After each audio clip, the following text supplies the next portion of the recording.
દર્શક મિત્રો નમસ્કાર. સાહિત્ય સરવાણી કાર્યક્રમમાં આપ સૌનું સ્વાગત છે. સાહિત્ય સરવાણી કાર્યક્રમમાં આપણે દર વખતે કોઈ એક સાહિત્યકારની મુલાકાત અથવા તો કોઈ પુસ્તક પરિચય વિશે વાત કરતા હોઈએ છીએ. આજે આપણી સાથે સ્ટુડિયોમાં ઉપસ્થિત છે કવિશ્રી હરીશ મીનાસરુ. હરીશભાઈ, આપનું સ્ટુડિયોમાં સ્વાગત છે. નમસ્કાર. આધુનિક ગુજરાતી સાહિત્ય સાથે ગરોબો ધરાવનાર કોઈ પણ ભાવક માટે હરીશ કૃષ્ણરામ દવે એટલે કે હરીશ મીનાશ્રુ આ નામ લગીરે અજાણ્યું ન હોય એ સ્વાભાવિક છે.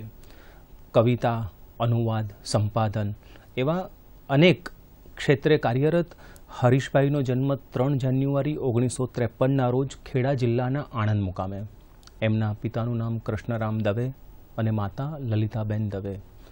હરીશભાઈએ કેમિસ્ટ્રી વિષય સાથે બીએસસી અને એમએસસીની પદવી સરદાર પટેલ યુનિવર્સિટીમાંથી મેળવી છે. મૂળે હરીશ દવે પણ સાહિત્યમાં હરીશ મીનાશ્રુ એ નામે સુખ્યાત એવા સાહિત્યકાર સાથે આપણે મુલાકાત કરીએ છીએ. હરીશભાઈ પાસેથી 10 કાવ્ય સંગ્રહો મળ્યા છે, જેમ કે દ્રિભાંગ સુંદર, એણી પેર બોલ્યા, તાંબુલ, તાંદુલ, પર્જન્ય સૂક્ત, સુનબાઈ સાધુ, પદપ્રાંજલિ, શબદમાં જીનકુ ખાસ, ખબરા પડી, પંખી પદારથ, બનારસ ડાયરી અને નાચિકેત ચિત્ર. બનારસ ડાયરી આ પુસ્તક માટે કવિશ્રીને નર્મદચંદ્રક એનાયત થયેલો છે અને તાજેતરમાં જ સાહિત્ય અકાદમી પુરસ્કાર પણ મળેલો છે. તો આવા બહુમુખી અને સાહિત્યમાં એક નોખો વિશિષ્ટ અવાજ અને એક જુદી જ બાનીમાં કામ કરતા સાહિત્યકાર સાથે આપણે આજે રૂબરૂ થઈ રહ્યા છે. હરીશભાઈ, આપનો પરિચય તો હું આગળ આપતો જ રહીશ, પણ મને એમ લાગે છે કે આપણે કવિતાની વાત કરીએ. તમે 10 કાવ્ય સંગ્રહો આપ્યા છે, તો આ કવિતા પદાર્થ એની સાથેનો આપનો નાતો અમને કહેશો તો બહુ ગમશે. આમ તો આ નાતો મારા ખ્યાલથી બહુ બચપણથી જ રોપાઈ જતો હોય છે. આપણે માતાના હાલરડાથી કે પિતાની સાથે ક્યારેક કોઈક ગીત ગાયું હોય કે પિતાએ સંભળાવ્યું હોય એવા કોઈ પ્રસંગથી જે જાણે અજાણીએ આપણા ચિત્તની અંદર એ રોપાઈ જતું હોય છે. પણ જેને કવિતા સાથેનો સીધો ગરોબો કહેવાય તે લખવાની વૃત્તિ થવી એ અર્થમાં, એ હું ભૂલતો ના હું તો હું જ્યારે 6ઠ્ઠા ધોરણમાં હતો ને તે વખતે થયો. તે વખતે ક્યાંક ગાડું ઘેલું આપણે ક્યાંક જોતા હોઈએ, આમ જોડકણા જેવું પ્રાસ મેળવેલા હોય, સહેજ બોલીએ તો લયમાં બોલાતું હોય તો આપણને જ્યારે એની મજા પડતી હોય એવું કંઈક લખેલું. અને એમાં પાછું એ સ્કૂલની અંદર એક શિક્ષક એવા કે જે આપણને પ્રોત્સાહન આપે, તો એ અરસામાં સ્કૂલના નોટિસ બોર્ડ ઉપર મૂકવા માટે આવી એક કવિતા માગેલી અને મેં આપેલી તરત લખીને. એ જોનભાઈ મેકવાન કરીને અમારા ગુજરાતીના શિક્ષક, તો એનાથી એટલા રાજી થયા કે પછી મને શોધતા બીજે દિવસે એ હું ચિત્રકળાના ક્લાસમાં હતો. તો ચિત્રકળાના ક્લાસમાં આવીને મને કહે છે કે હવે આ તો તમે તમારી કવિતા તો લખી, પણ હવે હું કહું એ વિષય પર કવિતા લખો.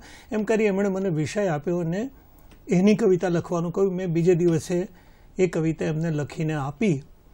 તો તે દિવસથી હું એવું સમજું છું કે જે કળાના દેવતાઓ હશે એમણે આદાન પ્રદાન કરી દીધું. ત્યાં સુધી હું દેખીતી રીતે ચિત્રકળામાં જ રસ ધરાવતો હતો.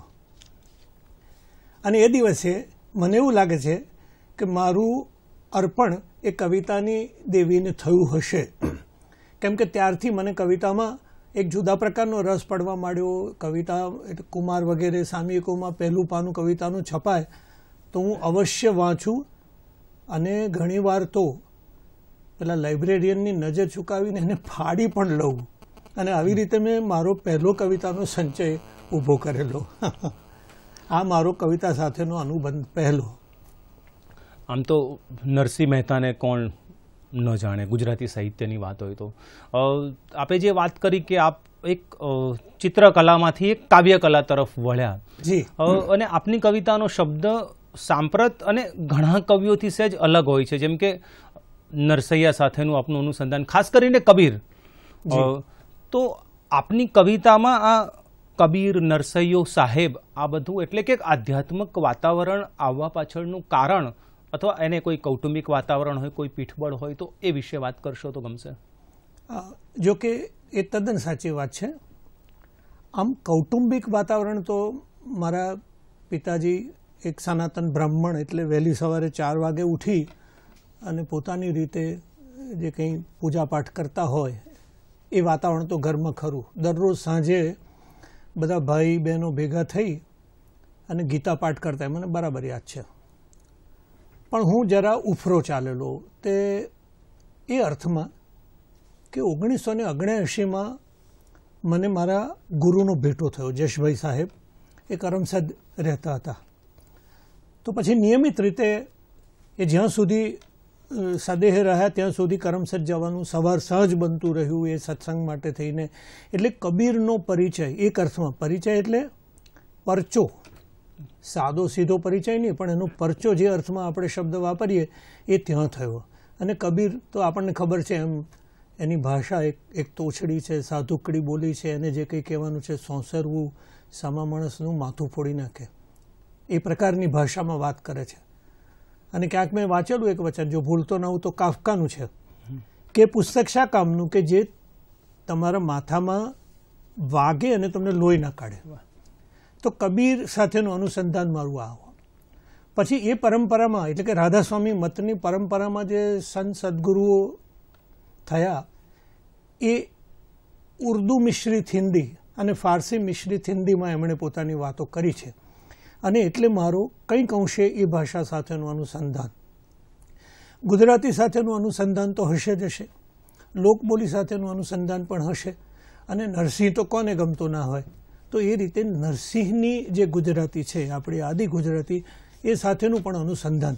તો આ બધી જ ભાષાઓ ભેગી થઈને મારા ચિત્તની અંદર જે કવિની એક ભાષા પડેલી હશે એને સંસ્કારતા રહ્યા આ બધી જ ભાષાઓ ભળીને.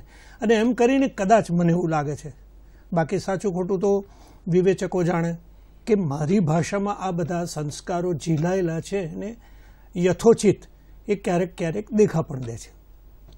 બહુ જ સરસ વાત કરી હરીશભાઈ. એક આખી આપની કવિતાઓમાંથી જ્યારે પસાર થઈએ ત્યારે એવું લાગે કે જાણે એક ગેબનો અવાજ, એક જુદો, જેમ ગાલિબ કહે છે કે આતે હે ગેબ સે ખ્યાલ. તમે એને પણ એક બનારસ ડાયરીમાં તો કબીર સાથેની એક વાત છે જ, પણ તમારા એક કાવ્ય સંગ્રહના મુખપૃષ્ઠ ઉપર પણ કબીર છે. એટલે જોઈ શકાય છે કે આખો કબીરનો આપ જે પરચો કહો છો એ આપને તો હશે જ, અને એક ભાવક તરીકે અમને પણ એ મળે છે. આપનો એક સંગ્રહ છે દ્રિભાંગ સુંદર એણી પેર બોલ્યા. એ એક આખું કંઈક જરા જુદા પ્રકારનું છે, જે આપણે સ્પિલ્ડ પર્સનાલિટી તો આમ ફિલ્મોમાં જોઈએ છે એમ, પણ કવિતામાં પણ આપ એક જુદી રીતે લાવ્યા છો. તો એ આખો એ જે અનુભવ છે એમ એના વિશે કહેશો? એ આખી એક કાવ્ય રચના રીતિઓ, કેમ કે અગાઉ કીધું એમ આપનો વિશિષ્ટ અવાજ છે, અલગ અવાજ છે, આપની રચના રીતિ પણ એક કવિ કરતા, ખાસ કરીને ગુજરાતી સાહિત્યના કવિઓ કરતાં તો બહુ જ નોખી અને અનોખી છે. તો એ અનુભવ જરા શેર કરશો તો ગમશે. આમ સમજો કે એ મારો પ્રથમ કાવ્ય સંગ્રહ દ્રિભાંગ સુંદર એણી પેર ડોલ્યા. હવે તમે જોઈ શકશો કે અહીં પણ મારો માઇથોલોજીકલ અનુસંધાન જે છે વૈશંપાયન એણી પેર બોલ્યા એની સાથેનું. અને એનું એક કારણ એ છે કે એ આખી જાણે આખ્યાનનુમા કવિતા હોય એ રીતે ચાલી છે. આમ જુઓ તો એક જ કવિતા છે અને એનો જે નાયક છે તે દ્રિભાંગ સુંદર છે. 5 જેટલા પ્રકરણોમાં આખી કવિતા વહેંચાયેલી છે. એમાં જેને કહેવાય પોએટિક પ્રોઝ છે, ગીત છે, ગઝલ છે, મધ્યકાલીન એવો કુંડળિયાનો પ્રકાર પણ છે, અછંદસ પણ છે. તો આ બધું જ છે એમાં. હવે સવાલ એ થાય છે કે દ્રિભાંગ સુંદર કોણ છે? આવું નામ તો આપણે ક્યારેય સાંભળ્યું નથી. તો મારે તમને કહેવું જોઈએ કે આ કવિતા એમ સમજો ને કે હું 5 વર્ષના મૌન પછી ફરી મેં કલમ હાથમાં પકડી તે વખતે લખાય છે. એટલે 1979માં હું જેમ આગળ વાત કરી ચૂક્યો કે મને મારા સંત સદગુરુ મળ્યા અને ત્યારે મને પછી એક વસ્તુ સમજાય કે તમે ગમે એટલો અંતર્મુખ પદાર્થ ગણો કવિતાને, પણ એક અર્થમાં એ બહિર્મુખ છે. કેમ કે એણે જે કંઈ અનુભૂતિ છે અંતરની અંતરમાં એ ભાષાના આલંબને એણે બહાર આવવું પડે છે અને ત્યાં બહિર્મુખતા સિદ્ધ થાય છે. એટલે જે અંતર્મુખતા કવિતા લખતી વખતે કવિએ સિદ્ધ કરેલી એનો છેદ ઉડી જાય છે. આમ એક સમજ એવી આવી ગયેલી કે કવિતા પદાર્થ ભલે આપણને અંતર્મુખ લાગતો હોય પણ છેવટે બહિર્મુખ છે. અને મારી શોધ હતી એ પરમ અંતર્મુખ તત્વની. એટલે એક બાજુ મારે કવિતા લખવાનું વલણ પુષ્કળ, અંદરથી એવા ધક્કા વાગતા હોય કે જેથી કરીને 5 વર્ષે ફરી કવિતા લખવી પડી. તો એક તરફ આ ધક્કો છે અને બીજી બાજુ આ સમજ છે. તો એ જે સ્પ્લિટ, એ જે એક આખો અંતરવિરોધ છે મારી અંદર જ, એનું પ્રતિબિંબ આ નામકરણમાં થાય છે કે દ્રિબાંગ. એટલે હું એવું માનું છું કે ઢોલકું વાગે છે, પોલું હોય તો બોલે, એમ ઢોલકું વાગે છે ધ્રીપ ધ્રીપ. તો મારી અંદર એક આવું દ્રિબ અંગ પડેલું છે. અને બીજું એક અંગ છે કે જે મને અંતર્મુક્તા તરફ દોરે છે, મને સત્સંગ તરફ લઈ જાય છે, એ દિશામાં મને ચિંતન કરવા પ્રેરે છે. તો એ સુંદરનું સુન્નદર અંતરમાં એક એવું સ્થાન પણ બતાવ્યું છે. તો આ બંને લક્ષણો એકબીજાની સાથે જ્યારે મળે છે મારામાં, ત્યારે એ દ્રિબાંગ સુંદર બને છે. તો દ્રિબાંગ સુંદરમાં મેં શું કર્યું છે, મેં મારી જાતની મશ્કરી તો કરી જ છે અને તો મારે કરવી હતી જ, પણ જોડે જોડે જે સાહિત્યિક વાતાવરણ હતું અથવા છે તેની ઉપર પણ મારે હસતા હસતા, રમતા રમતા નુક્તેચીની કરવાની હતી ને જરા મશ્કરા સ્વભાવથી કેટલીક વાતો કરવાની હતી. એવું બધું એમાં છે. પણ એ બહુ મજા આવે છે એમાંથી. તમે જે કીધું દ્રિબાંગ સુંદર એણી પેર બોલ્યા, એ વાંચવાની જેટલી મજા આવે છે, અને બીજું એક એ ભાવક તરીકે મજા આવે છે, પણ સાથે સાથે એક સર્જક તરીકે પણ મજા આવે છે. કેમ કે તમે એમાં ભલે સ્પિલ્ટ પર્સનાલિટી, પણ અમારે પણ આપણે પણ એક સર્જક અને ભાવક તરીકે સંગ્રહને જોઈએ તો બહુ જ મજા આવે છે.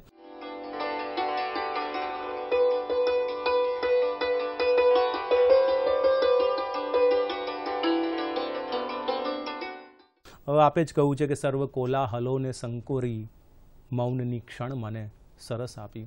એટલે આપના 5-1 વર્ષ પછીના ગેપ પછી આ પણ ત્યાંથી આપણે આ પહેલા સંગ્રહની વાત કરી, બરાબર? અને હમણાં જ આપનો બનારસ ડાયરી, એ સંગ્રહ જેને સાહિત્ય અકાદમીનું પારિતોષિક મળ્યું, અલબત્ત એ અગાઉ એને નર્મદ ચંદ્રક પણ મળી ગયો હતો. હવે જુઓ, ત્યાં પણ તમે કબીર સાહેબને લઈ આવો છો. એમાં તો જે કવિતામાંથી પસાર થઈએ છે, તો એમાં આપણે પુત્રવધુને પણ એક કવિતા છે, શ્રાદ્ધ પણ છે, આમાં ગાલિબને પણ યાદ કર્યા છે. તો મને બનારસ ડાયરી, એક તો આવું નામકરણ શા માટે, એમ એના વિશે વાત કરો. ને એ કવિતા, એ સંગ્રહમાંની કવિતાઓ આપના અગાઉના સંગ્રહો કરતાં કેવી રીતે જુદી પડે છે? એક સર્જક તરીકે આપની એક કેફિયત રજૂ કરશો તો અમને બહુ જ મજા પડશે. આમ તમે જોવા જાઓ તો કબીર મારાથી અને હું કબીરથી ક્યારેય અળગો થયો નથી. એટલે દ્રિબાંગ સુંદરમાં સ્પષ્ટ રીતે કબીરની હાજરી વર્તાતી નથી, પણ છતાં પણ તમે જોશો તો તમને ખ્યાલ આવશે કે લાયા સાખી બનાય કર ઇત ઉત અક્ષર કાટ, કહે કબીર કબલક જીએ જૂઠી પત્તલ ચાટ. તો આ સાખીથી જ દ્રિબાંગ સુંદર શરૂ થાય છે. અને જોવાની વાત એ છે કે કબીર આજથી 500 વર્ષ પહેલાં એવું કહે છે કે તું જે લખી રહ્યો છું તે કશું જ મૌલિક નથી. લાયા સાખી બનાય કર ઇત ઉત અક્ષર કાટ, અને આ જૂઠી પત્તલ છે કે જે તું ચાટી રહ્યો છું. તો આ અદ્ભુત વાત છે.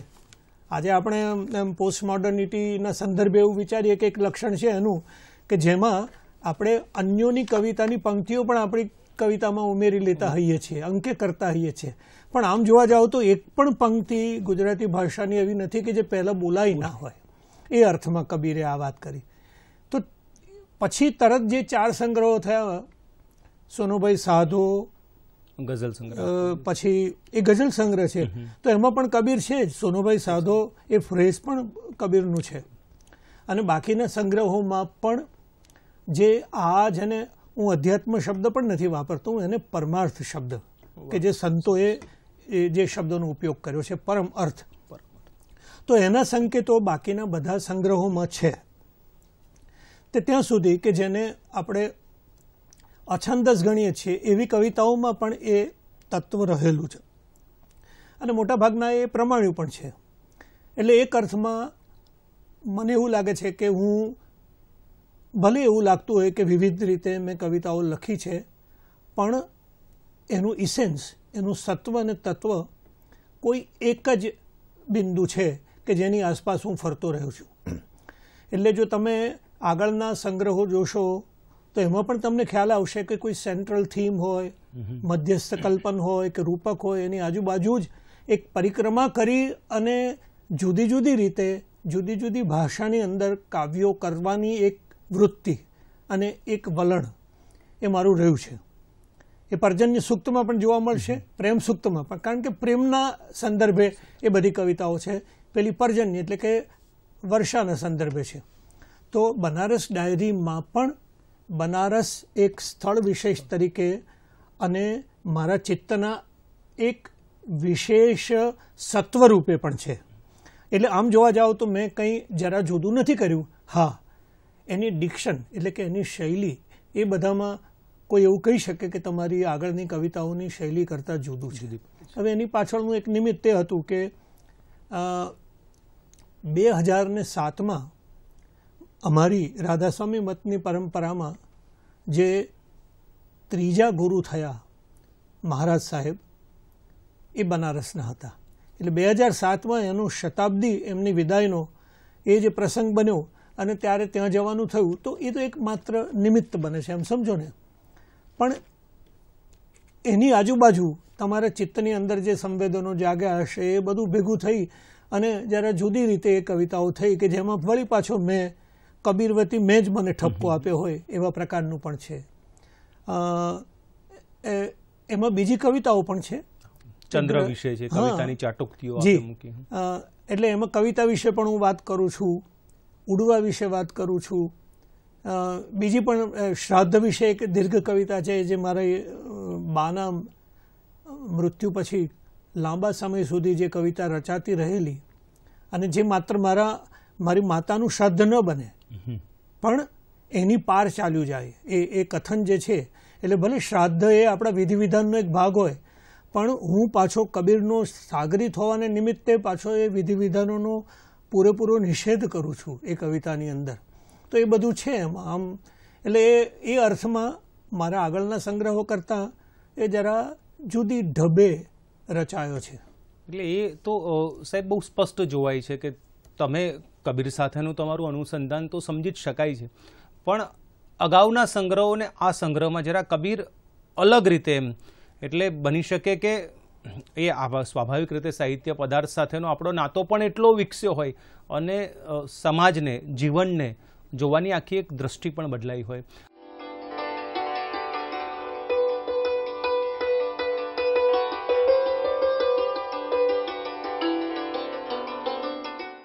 સાહેબ, મારે એ કહેવું છે કે આ તો બનારસ ડાયરીમાં એક પેઢીનામું પણ છે. તો આ બધા જે આપે પ્રસંગો વર્ણવ્યા, આમ એમ જોવા જઈએ તો એવું લાગે કે આખી એક આમાં એક કવિ પણ સાથે સાથે ચાલે છે ને એક સામાજિક વ્યક્તિ, અને સાથે આપે જે પેલી સંત પરંપરાની વાત કરી, કબીર સાથેનું અનુસંધાન, તો એક સર્જક તરીકે આ ત્રિભેટો તમને ક્યાંક કઠે છે કે ઉપકારક નીવડે છે? સર્જક તરીકે હું તો એમ કહું કે ત્રિભેટો શું પંચભેટો હોવો જોઈએ, અથવા જે કંઈ આંકડો ઉપર મૂકવો હોય તો મૂકી શકાય આગળ. એનું કારણ છે કે સર્જક એ 24 કલાક સર્જક હોતો નથી, કેમ કે એને એક દુન્યવી મનુષ્ય તરીકે પણ એણે જીવવાનું હોય. અને તમે સમજો કે હું પરમાર્થની વાત કરતો હોઉં, પણ તે વખતે સ્વાર્થ સાવજ ભૂલાઈ જતો નથી અને ભૂસાઈ પણ જતો નથી. એટલે સ્વનો એક અર્થ તો ઊભો જ રહે છે, અને પછી તો સ્વજનો જે આવે છે એના ભાગરૂપે આવે છે. જો જરા સૂક્ષ્મ અર્થની અંદર આપણે સ્વ અર્થ એવું અર્થઘટન કરીએ તો આગળનો મારો જે સંગ્રહ પંખી પદાર્થ, એમાં તો આખી ગૃહસ્થ સંહિતા છે, જેમાં મેં પત્ની વિશે, મારી પૌત્રીઓ વિશે અને એ રીતે ઇવન મારા બગીચા વિશે પણ એમાં વાત આવે છે. સર્જકની આસપાસનું વાતાવરણ, મારી આસપાસનું જે વાતાવરણ છે તે અંદર પ્રતિબિંબિત થાય છે. અને એક શરત એમાં એટલી રહે છે કે જેણે આવવું હોય એને આવવાની છૂટ છે, કેમ કે દુનિયામાં આપણે બેઠા છીએ, આજુબાજુ દુનિયા જ છે, એના સિવાય બીજું કશું નથી. અને એક બીજી દુનિયા હું મારી ભીતર લઈને બેઠો છું. તો જે કોઈ આવે તે કવિતાની શરતે આવે. મુદ્દો આટલો છે. કવિતાની શરતે કવિતામાં આવે. બહુ જ સરસ વાત કરી આપે. હરીશભાઈ, એક આપનું સંપાદન છે નકશીક. અમે તો ઘણીવાર મિત્રોને કહેતા કે ભાઈ ગઝલ લખવી હોય તો તમે ગઝલ ઉસને છેડી, નકશીક, આ બધા સંપાદનોમાંથી સહેજ પસાર થાવ, અને ખાસ કરીને એની પ્રસ્તાવના. અને એક આપનો આખો ગઝલ સંગ્રહ પણ છે, સુનોભાઈ સાધો. અને આપની ગઝલની જ્યારે વાત કરીએ ત્યારે અન્ય ગઝલકારો કરતાં બહુ જ એમ કે એને સમજવા માટે પણ એક તમારી ભીતરી સમજ હોવી જોઈએ, કારણ કે આપ મિથને જોડે લઈને ચાલો છો. શુષ્ક માણસને ફૂટી લીલી યશોધર પાંદડી, માટીનું મન બેય કાંઠે કોને મળવા નીકળ્યું. તો આ એક આપ ભલે એને અધ્યાત્મ ન કહો, પરમાર્થ કહો, પણ મૂળ તત્વ તો એનું એ જ રહી છે. તો આપ જે રીતે ગઝલ રચના રીતિ જોડે જોડાયેલા છો અને અત્યારે સાંપ્રત ગુજરાતી સાહિત્યમાં દિવસે 2 તો રાત્રે 4 અને બીજા દિવસે 6 એમ ગઝલનો ફાલ જ વધારે નીકળે છે. અને એક બાજુ આપ તો જુઓ કે આપે પદમાં પણ કામ કર્યું, ગીત, ગઝલ, અછાંદસ અને સાથે આખી દ્રિભાંગ સુંદર આખ્યાન. તો આ બધા સ્વરૂપોની સાથે જ્યારે તુલના કરીએ તો આપ ગઝલ સ્વરૂપ વિશે શું માનો છો? તમે નક્ષિકનો સંદર્ભ આપ્યો તે સારું થયું. એ એમ સમજો ને કે વી વેર બડિંગ પોએટ્સ. અમે જ્યારે કામ શરૂ કર્યું ત્યારે, અને તે વખતે એક પ્રકારની આમ કંઈક કરી નાખવું છે, આમ યુદ્ધે ચડ્યા હોઈએ ને જાણે એવા પ્રકારની માનસિકતા હોય. તો તે અરસામાં અમે સંદર્ભ એ નામે દર શુક્રવારે મિત્રો મળતા. હવે એ અરસામાં બનેલું એવું કે ગમી તે ગઝલ એ એવું સંપાદન ચીનુભાઈ, મનહર મોદી ને એ બધા મિત્રોએ કરેલું, અને અમારે એમની સાથે ક્યાંક ને ક્યાંક વાંધો પડતો હશે એ જમાનામાં. એટલે અમે એમ કહ્યું કે ના, અમે એનાથી તમને તદ્દન જુદા પ્રકારનો એક સંચય કરીને આપીએ કે જેમાં આજની ગુજરાતી એ ક્યાંથી ક્યાં પહોંચી છે એ પણ બતાડીએ. તો મૂળ તો આ બતાવી દેવાની જે વૃત્તિને એમાંથી એ સંચય થયેલો, અને જોગાનું જોગ બન્યું એવું કે એને માટે અમારે પીએચડી જેટલો ઉદ્યમ કરવો પડ્યો. એ સંપાદનમાંથી જોઈ જ શકાય છે સર. હા, અને એને કારણે મને અંગત રીતે લાભ. અને જો કોઈ પણ વિદ્યાકીય કામ આપણે જ્યારે કરીએ છીએ અથવા તો એટલો ઊંડો અભ્યાસ કરીએ છીએ ત્યારે એનો બીજાઓને તો જે લાભ થવાનો હશે તે થશે, પહેલો લાભ આપણને થાય છે. એટલે મને પહેલી વાર એવું સમજાયું કે ગાલિબ જેવાને પણ બકદરે શौक नहीं तर्जे तंग नाए गज़ल कुछ और चाहिए वुसत मेरे बयां के लिए. तो कुछ और चाहिए वुसत. તો એ સ્પેસ પ્રોબ્લેમ એને ગઝલમાં ત્યારે નડ્યો છે અને આજના ગઝલકારને પણ નડે. તો એનો રસ્તો કઈ રીતે કાઢવાનો? તો આપણે રાજેન્દ્ર શુક્લએ એ જ અરસામાં, ભલે અમે એ રચનાઓ નક્ષિકમાં મૂકી નથી શક્યા, એનું કારણ છે કે તે વખતે પ્રેસમાં ચાલુ ગયું હતું, પણ એમણે પોતાની રીતે કાઢ્યો એ ઉપાય કે જત જણાવવાનું તને. એ શ્રેણીની પત્ર ગઝલો લખી તો એક ગઝલ તરીકે પૂરી ના થાય, એમાં બીજી આવે, ત્રીજી આવે, ચોથી આવે. તો મને પણ નુસ્ખો જડ્યો પછી એમાંથી કે તમે આખ્યાન લખી શકો, એમાં એક કેરેક્ટર હોય અને એની વાત ચાલતી હોય. તો એ રીતે દ્રિભાંગ સુંદર. આપે આખી જે રચના રીતિની વાત કરી, આપની કવિતાને મૂલવવાનું કબીર સાથેનું આપનું અનુસંધાન, એક ભાવક તરીકે તો આખી આ મુલાકાત ઉપકારક નીવડે જ છે, પણ એક સર્જક તરીકે પણ એટલી જ ઉપકારક નીવડે છે. દૂરદર્શન વતી આપને બનારસ ડાયરી માટે જે સાહિત્ય અકાદમી એવોર્ડ મળ્યો એ માટે આપને ખૂબ ખૂબ શુભકામનાઓ પાઠવું છું. અલબત્ત ધન્યવાદ. નર્મદ ચંદ્રક અને સાહિત્ય અકાદમી એ આખું જ બનારસ ડાયરી એક સર્જક તરીકે તો વાંચવું ગમે એવું છે જ, પણ ભાવક તરીકે પણ એક આખા જુદા એમાં આયામો છે, જુદા સંદર્ભો છે. આપણી આ મુલાકાત બહુ જ રસપ્રદ રહી. હરીશભાઈ, આપનો ખૂબ ખૂબ આભાર. આપનો પણ આભાર. દર્શક મિત્રોને નમસ્કાર.